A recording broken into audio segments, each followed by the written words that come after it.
Nous allons lire un verset du Srimad Bhagavatam, deuxième chant, 9e chapitre, verset 5.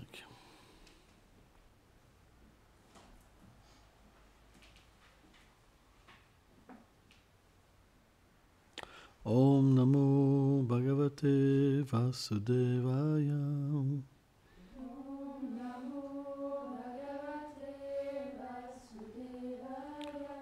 Om Namo Bhagavate Vasudevaya.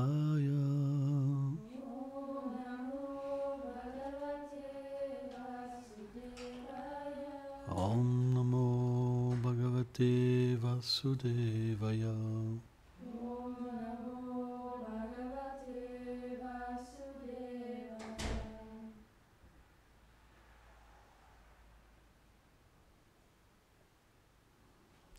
Quelqu'un veut lire le verset?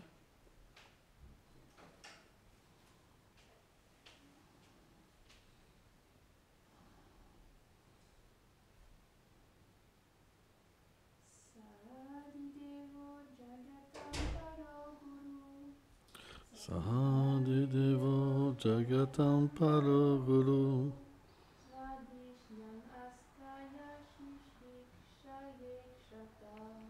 Swadhishnam Astayam Sikarsham Satam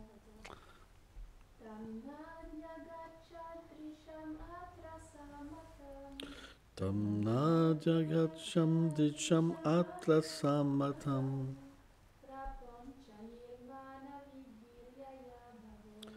Prapancha Nirmata Vidyaya Bhavet. Refais-le une fois.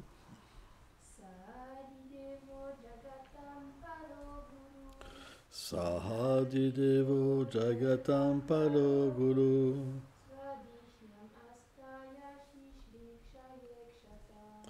Swadhisnayam Astayam Sikrityak Shatam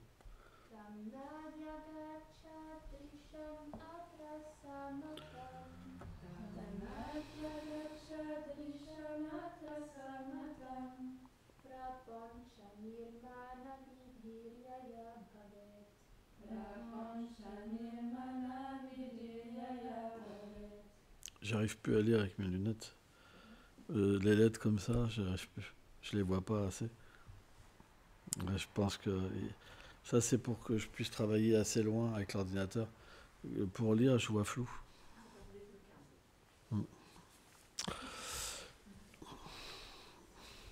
Traduction. Quand assis sur son siège de lotus, Brahma, le premier des êtres créés et l'enseignant principal de la sagesse divine, pensa à la manière et aux moyens de créer, il ne put obtenir aucun indice sur la manière de procéder. Commentaire. Brahma est le maître de l'enseignement secret de la dévotion. Alors qu'il n'y avait que néant dans l'univers, situé sur le lotus qui s'était manifesté du nombril du Seigneur Garbhokaché et Vishnu, il réfléchit à la manière d'accomplir l'œuvre de la création. Mais il ne pouvait obtenir la connaissance afin de l'exécuter.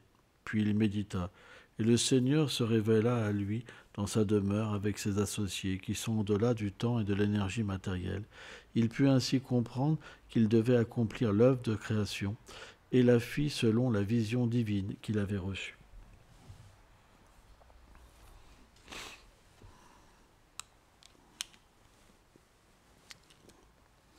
Om Agana Timilandasya Kanam Jaram Shalakaya Shakshurum Viditam Jena Tesmei Shigulave Nama Nama Om Vishnu Padaya Krishna Plestaya Bhutale Shrimate Bhaktivedanta Swamin Itinamine Namaste Sarasvati Deve Kaulavani Prachaline Nilveshesha Sonyavadi Prachacha Deshatarine. Par nous-mêmes, on ne peut pas recevoir grand-chose. On peut éventuellement, par nous-mêmes, réaliser la plateforme du Brahman impersonnel. Mais le monde transcendantal, la réalisation, elle est possible que par une miséricorde spéciale, vraiment spéciale.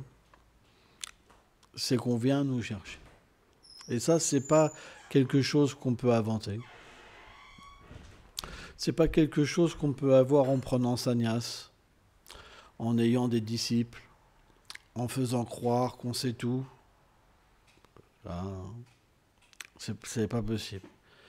C'est quelque chose qui se manifeste à un certain moment de notre vie spirituelle et qui vient nous chercher. Alors bien sûr, dans cet âge, tout se passe le plus souvent à travers le chant. Mais c'est un état avant tout intérieur où les choses se révèlent. Et c'est quelque chose qui est très mystique. Parce que comment c'est possible qu'à l'intérieur, on puisse aller à Golok Vrindavan et apprendre à servir Krishna avec un corps spirituel. Et tout ça, c'est possible. Tout ça, c'est une réalité pour le dévot qui est qualifié. Un dévot qui n'est pas qualifié, il ne peut pas comprendre ça. Parce que son expérience, elle est avec le corps physique. Mais en fait, à Golok Vrindavan, il y a des activités. Quand à un certain moment, les habitants de Vrindavan sont satisfaits avec nous et qu'ils ont une relation avec nous, ils viennent et nous parlent. Et ils nous aiment, en fait. Et graduellement, ils nous révèlent les secrets. Plus on leur fait confiance, plus on est attaché à eux. Donc ça, c'est le début. Ça, c'est quand on arrive dans les stades d'Ashakti, en fait. Plus on leur fait confiance, plus on est attaché à eux, plus ils viennent nous chercher. Et plus, en fait, on commence à voir le monde transcendantal. Et on commence à apprendre une nouvelle vie. Et ça, c'est pas de l'invention. Hein. C'est quelque chose c'est tellement perceptible à ce niveau-là qu'on a l'impression qu'on va pouvoir tout oublier. Mais on est encore sur une plateforme intermédiaire. C'est la plateforme d'Ashakti. Parce qu'on peut y être, et à la fois, on n'y est pas complètement encore. Mais on peut entendre, on peut commencer à voir, on peut commencer à apprendre même ce qu'on a, etc.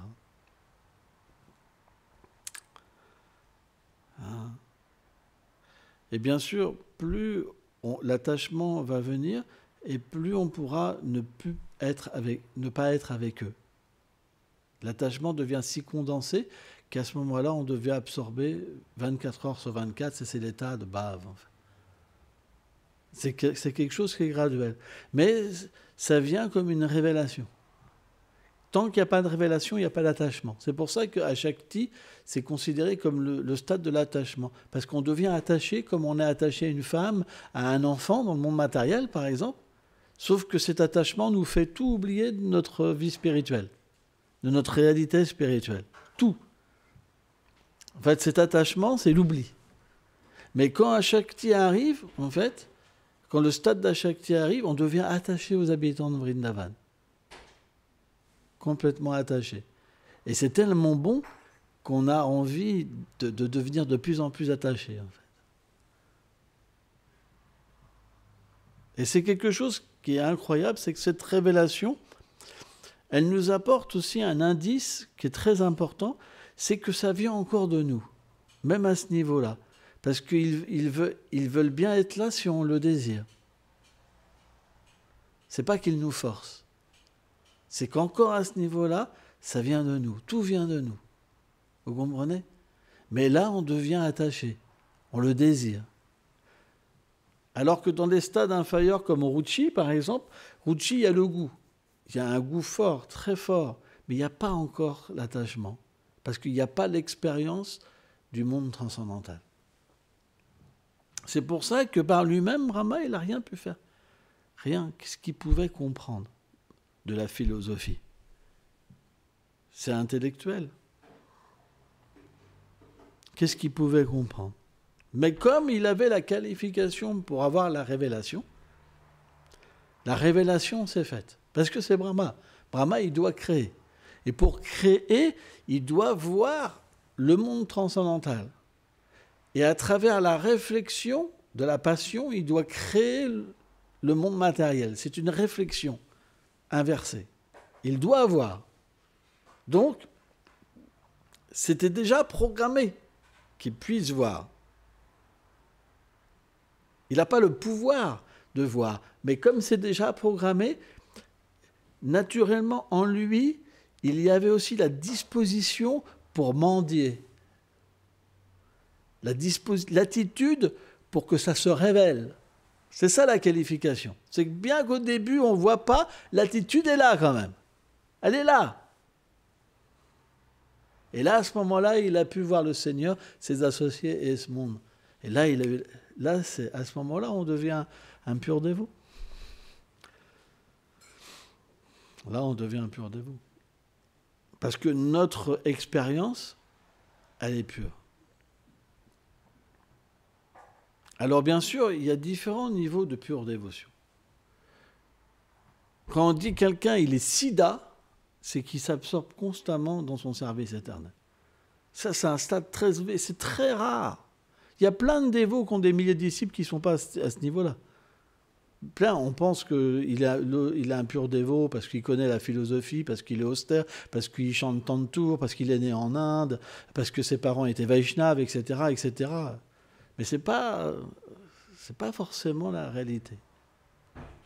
C'est très rare un sida. Très, très, très rare. Et c'est pourquoi il y a beaucoup de querelles dans ce moment de Sankirtan. Beaucoup de querelles. Parce que quand on n'est pas pur, on cherche le pouvoir, on cherche le disciple. Et c'est fait inconsciemment, c'est même pas fait consciemment, c'est fait inconsciemment. On est prêt à détruire des gens parce qu'ils découvrent qu'on n'est pas pur. Et c'est des anarthas, en fait, qui sont encore là. Mais les gens sont quand même avancés. Mais il y a encore des traces d'anarthas. C'est encore là. Ils ont un certain avancement spirituel. Parce que on devient pur qu'au plus haut niveau. Là, il n'y a plus de traces de contamination. C'est fini. Mais ça veut dire qu'on est juste dans le bhajan. Juste dans le bhajan. Parce qu'on n'a plus de contact avec le monde matériel. Vous vous rendez compte, d'un tel niveau, c'est comme l'associé du Seigneur, en fait. Au lieu d'être avec lui, il est avec lui à l'intérieur. Vous comprenez ? Il n'y a plus de connexion avec le monde matériel. C'est ça, sida. C'est très rare.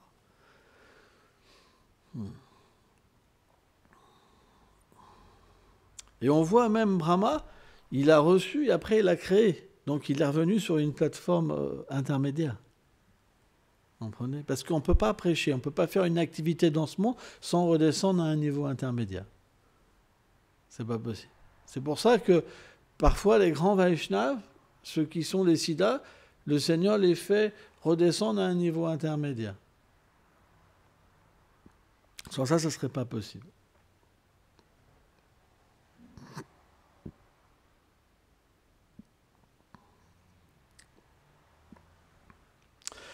Le point, c'est que cette réalité, elle se révèle graduellement. Parce que c'est normal. Sauf si on agit mal envers les Vaishnavas et les êtres vivants. Kapila Dev explique ça, dans le 5e chant du Bhagavata. L'enseignement de Kapila Dev, il est vraiment fameux, c'est vraiment merveilleux. Il enseigne ça à Devahuti. Celui qui adore ma forme sur l'autel, mais qui ne respecte pas à l'intérieur des êtres vivants, je n'accepte pas l'adoration. Cette adoration, elle ne donne pas de fruits. C'est pour ça que on reviendra toujours sur l'attitude. Ça ne sert à rien de parler d'autre chose. Si l'attitude n'est pas là, alors c'est pas possible. Alors bien sûr, on peut se dire, mais comment ça se fait que parfois des gens qui n'ont pas une bonne attitude, ils atteignent quand même le succès ? C'est parce que dû à des vies passées, ils étaient déjà des purs dévots. Et Krishna les fait passer dans certaines phases. Et dans cette phase-là, ils font des erreurs, mais Krishna n'en tient pas vraiment compte. Parce que c'est ces dévots déjà. Et simplement, ils atteignent la perfection parce qu'ils sont obligés de l'atteindre. Mais ça, c'est des exemples rares. C'est très rare. Ça, c'est des Nityasiddhas, en fait.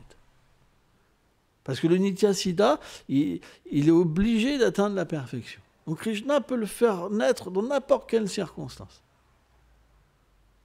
Mais la perfection sera là. Mais quelqu'un qui a un sadhana siddha, qui doit atteindre la perfection par une pratique, s'il agit mal, s'il critique, si son attitude n'est pas bonne, alors il ne progresse pas. C'est pourquoi, au début de cette phase qu'on appelle Kanishta Bhakta, c'est super dur, parce qu'on a de l'envie. On a plein d'anarthas, comme la colère. Ça sort de partout. On n'arrive pas à contrôler nos sens. On voit même des défauts dans le Seigneur suprême, et c'est pur dévot, presque. Il y a des choses qu'on ne comprend pas, qu'on trouve illogiques.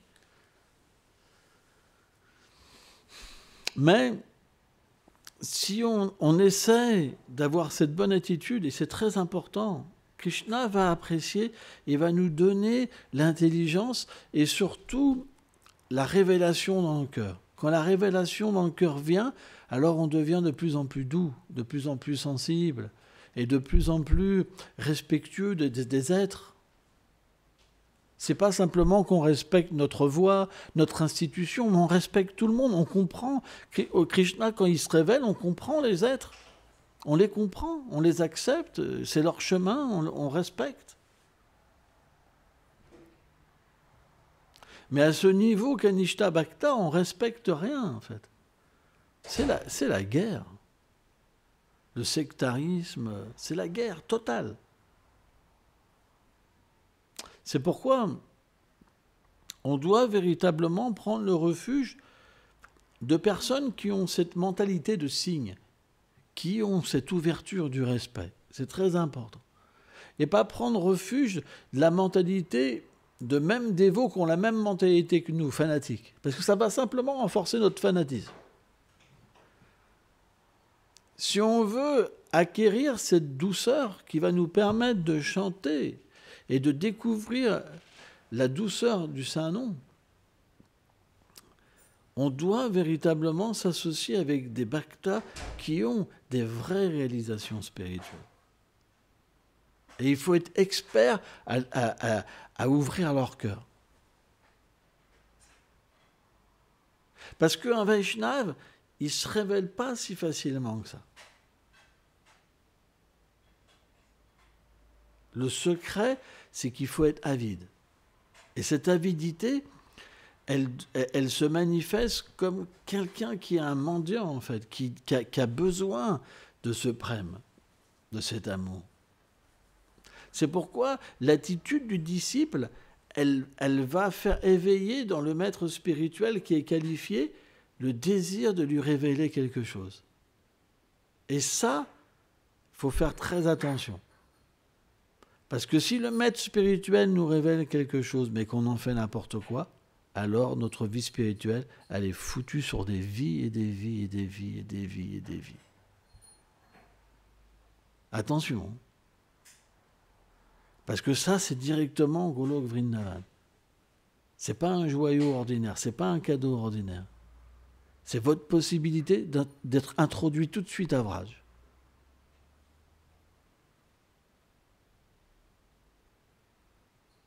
Quand le gourou révèle son cœur, ça veut dire qu'il vous tend la main. Et vous ne pouvez pas approcher cette révélation matériellement comme vous approchez vos enfants. C'est pas possible.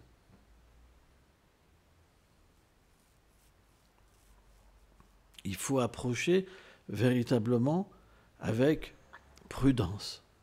Parce que vous n'avez pas la qualification. Le gourou, en fait, le principe du gourou, c'est un principe qui est très difficile à comprendre. Parce que quand le gourou devient miséricordieux, il donne quelque chose à quelqu'un qui n'a pas du tout de qualification. Et pourtant, ça sort. Parce que c'est la miséricorde de Radharani, Radha Kripa. Ça sort. Mais le disciple n'a pas de qualification. Comment il pourrait avoir la qualification?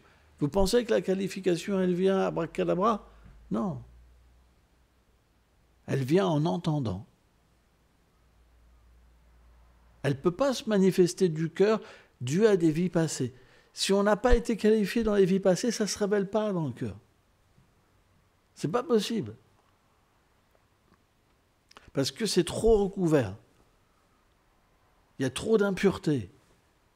Il y a trop d'impressions matérielles qui empêchent que la révélation puisse se faire. Parce qu'on n'a pas le désir, on n'aspire pas à la révélation. Ça ne fait pas partie de notre être. Mais par l'écoute, la révélation peut se faire. Mais l'écoute, elle doit être avec une attitude. Sans ça, c'est pas de l'écoute, ça rentre pas. Ça touche pas le cœur. Ça rentre et ça ressort tout de suite. C'est pour ça que quand on écoute une classe mais qu'on n'a pas la qualification, il n'y a pas de progrès qui est fait. Vous voyez, par exemple, dans un temple, vous avez des dévots, ils entendent la même chose 1000 fois, mais ils font toujours la même erreur. Ils ne progressent pas, ils chamaillent, ils sont envieux, ils ne progressent pas. Parce qu'ils n'écoutent pas avec la foi. Ils n'ont pas foi dans les Vaishnavas, dans les sadhus. Ils n'ont pas la foi. C'est pour ça que leur vie, elle n'est qu'une misère. Ils disent qu'ils ont la foi. Ils se comparent à des grands dévots, mais ils n'ont pas de foi. Parce qu'il n'y a pas de changement. C'est pourquoi, par exemple, Srila Bhaktisiddhanta disait « J'ai juste besoin que vous me prêtiez vos oreilles ». C'est pas pour rien. L'écoute, c'est très puissant. C'est très, très puissant. C'est pourquoi c'est une pratique vraiment primaire, très importante. Très, très importante.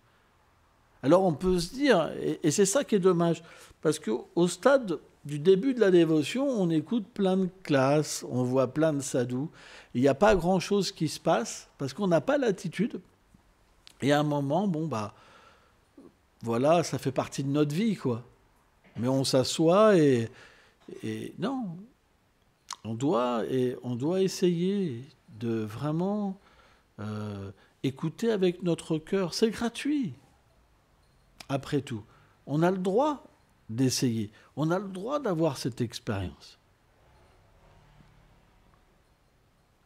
Mais lorsque l'expérience devient vraiment établie en nous, alors on peut atteindre des stades de réalisation spirituelle qui sont inimaginables pour l'être vivant.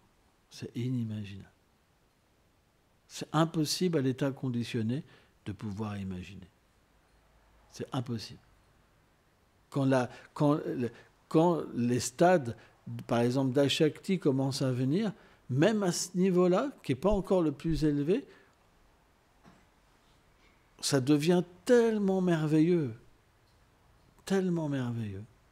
C'est pourquoi il faut vraiment comprendre que le Vaishnavisme, c'est l'expérience.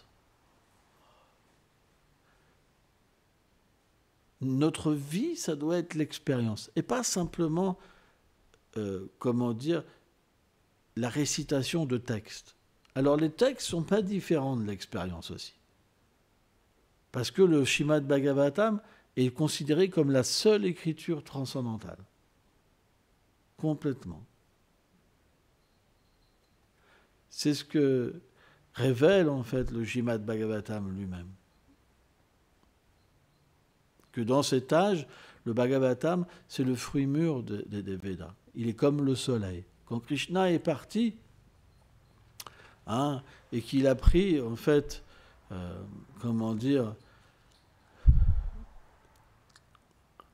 le savoir avec lui,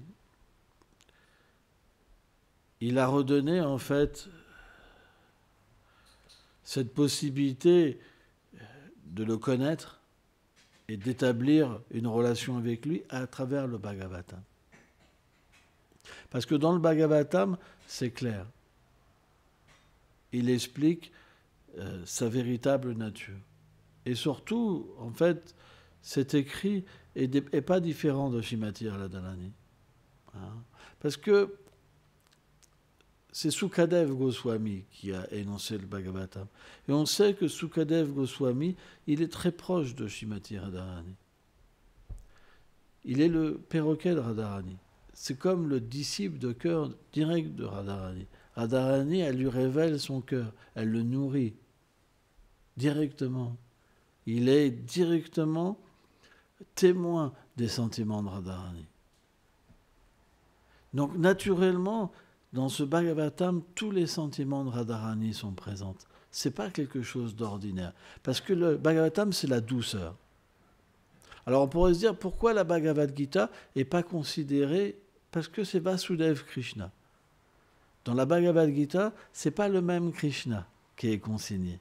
C'est le Krishna avec un aspect de puissance. C'est l'émanation de Krishna, Vasudeva Krishna. Alors bien sûr, Vasudeva Krishna, c'est expliqué, certains acharyas ont expliqué que quand Krishna est... Alors Krishna ne sort pas de Vrindavan, mais il se rend invisible. Il continue sous cette forme de Vasudeva Krishna. Ce Vasudeva Krishna est devenu en séparation avec la forme de Krishna à Vraj. Donc il y a une forme d'extase aussi dans la Bhagavad Gita. C'est pourquoi certains acharyas ont révélé que les sentiments de Vraj aussi sont aussi présents. Mais on considère le Krishna à Vrindavan comme la forme de douceur personnifiée du Seigneur suprême. Et que Vasudeva Krishna a une forme moindre de douceur, mais qu'il commence à avoir la puissance qui apparaît. C'est pourquoi le Bhagavatam est considéré comme supérieur. C'est ce que certains acharyas révèlent. D'ailleurs, on voit, la preuve est donnée, c'est que quand Narada Muni il a rencontré Vyasadeva, Vyasadeva avait déjà énoncé le Mahabharata et la Bhagavad Gita. Il lui a dit, t'es content d'avoir égaré tout le monde? C'est bien une preuve. Il lui a dit, est-ce que tu es content d'avoir égaré tout le monde? Parce qu'on voit, dans certains écrits, en fait, Vyasadeva a mis aussi l'accent sur l'action intéressée ou la libération pour attirer, en fait, ceux qui n'avaient pas de qualification, pour les attirer vers Krishna. Donc, il n'a pas fait mal. Mais ceux qui n'ont pas la qualification pour la bhakti, ils ne peuvent pas en tirer un complet avantage. C'est pour ça que le Bhagavatam est considéré comme l'excellence même de tous les écrits védiques. Parce que même s'il avait écrit le Vedanta Sutra, qui est la conclusion des Védas, Narada Muni lui a dit, tu es content? Tu as égaré tout le monde? Maintenant, il faut que tu décrives les gloires de la douceur du Seigneur suprême. Et là, le Bhagavatam est apparu. C'est pour ça que nous, en tant que Vaishnav, on a une foi complète dans le Bhagavatam. On ne pourra pas atteindre les pieds de Srimati Radharani sans le Bhagavatam. Ce n'est pas possible. Parce qu'elle vient sous cette forme. C'est la miséricorde, Bhagavatam. C'est pourquoi, naturellement, cet écrit est très cher à Srimati Radharani. Très, très cher. Bien sûr, elle est cachée dans cet écrit. C'est parce que c'est comme une jeune fille qui a un secret dans son cœur. Vous comprenez? Elle ne dévoile pas le secret. Mais si on devient proche d'elle, alors à travers le Bhagavatam, elle ouvre son cœur. C'est pourquoi, bien qu'elle est cachée, elle est présente. Et elle se révèle à celui qui a de l'amour pour elle. Merci beaucoup.